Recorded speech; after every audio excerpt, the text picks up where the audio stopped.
about to review Call of Duty World War II. So many of you are like, well, you're a Call of Duty channel, plus you cover Assassin's Creed and Dead by Daylight. That's your triple trifecta. Why haven't you done a review of Call of Duty yet?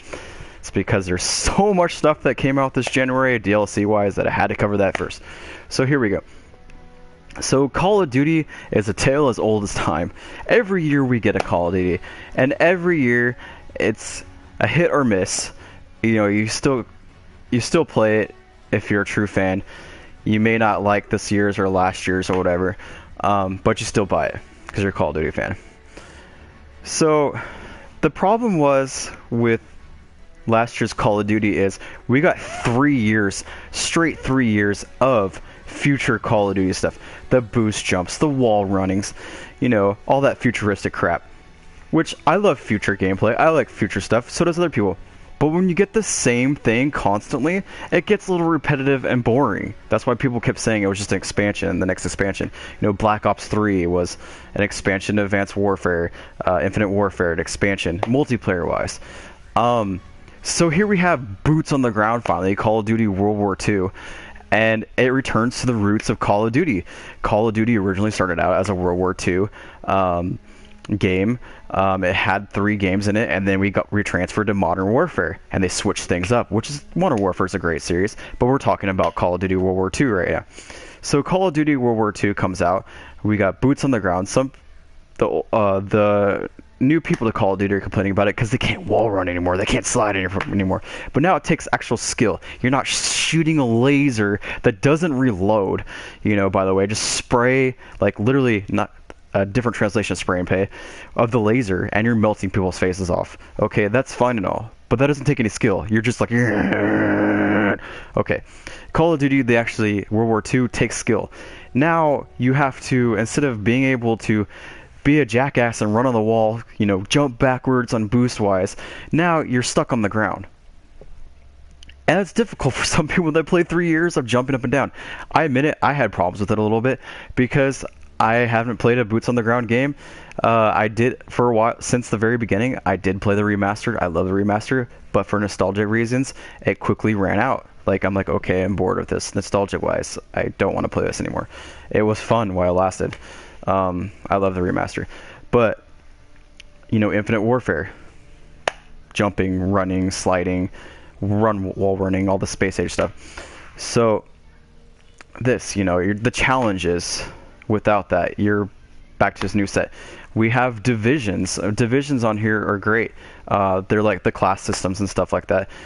You can prestige your divisions, level them up. You get a new weapon for each new prestige at least once for the divisions, which is kind of cool. So it kind of makes you don't have to, but I recommend it. You give them the MP40 with if you prestige one of the classes, which I think is Airborne. I did another video on that. For me, score streaks and kill streaks are like what kind of like sells it a little bit for me. The multiplayer's good, the theme's good, but also the score streaks. Like, there is a decent amount of good score streaks on here. They're well balanced. Usually other score streaks can take out the other score streaks. We got, you know, Molotov cocktail, recon aircraft, counter recon aircraft, which has been around for like almost every single Call of Duty. Care package. We have fighter pilot, that's new. Guide bomb that functions like the Predator missile. Flamethrower, which we're all familiar if you played Call of Duty World at War. You know, that was not a score streak, kill streak. It was level 50 or 55. You unlocked it, and everyone had it. Mortar strike, artillery barrage. It's just a more concentrated fire of mortar strike. Heavier. Flank guns basically take out the entire enemy airspace for 30 seconds to a minute. Emergency airdrop, we all know what that is. Like Modern Warfare 3, plane flies over, drops down a bunch of care packages, fun stuff. Fire bombing run is fairly new. They had it in Black Ops 1. Paratroopers, we had paratroopers, or at least a paratrooper, like in Call of Duty Ghost. You don't actually fly them in, but they're the recon scout, or what I call them. Carpet bombing, it flies over. We've had something similar like that. It's a very fun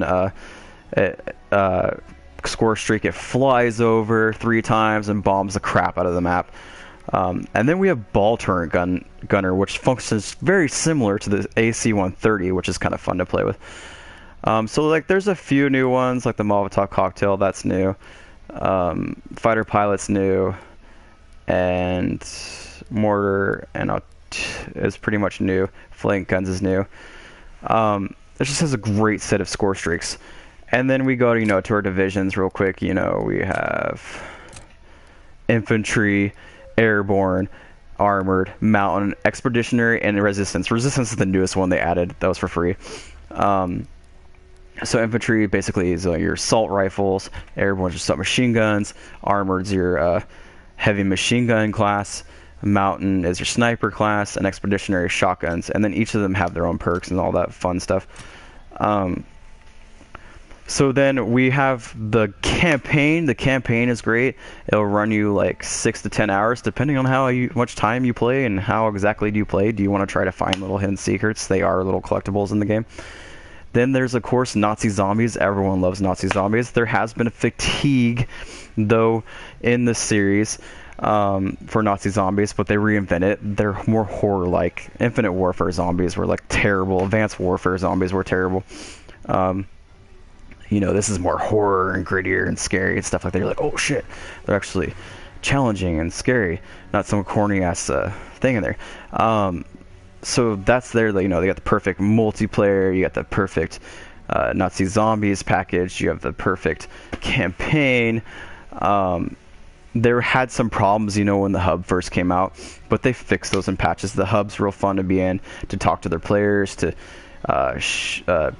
practice your guns in the shooting range. They have 1v1 there. They have a little arcade there that you can play with, like retro games. So what I think, what the future of Call of Duty, what they should happen, or how they should work it, is that fatigue-wise, this could actually get people bored and tired at the same time. Like, this is great that they came out with World War II. They first started on World War II. If they do 2 more games, because they're on a 3-year cycle of World War II, people are going to get tired of it again. They need to rotate. They did not do that with the last thing. They did 3 futuristic games back to back. I think what needs to happen is the next game needs to be a Vietnam game, or like somewhere around that area, like Korean War aspect of it. So they have some things they can play around with. Maybe not so much a Modern Warfare 4. I would love a Modern Warfare 4, and then do the futuristic Call of Duty. Just don't keep pushing the same 3 games out and expect people not to be, the Advanced Warfare, people loved it because it was something different. You just gotta kind of switch it up. Like, they have a 3-year cycle, just like do past, present, future. That's how it should work out. They did have a canceled game apparently for Call of Duty, which was Call of Duty. They had Vietnam. They canceled that right around, I think, Modern Warfare 3. They also canceled, they had an Italian campaign for World War II, which would be kind of interesting to play because we have 2 brand new games in the series now.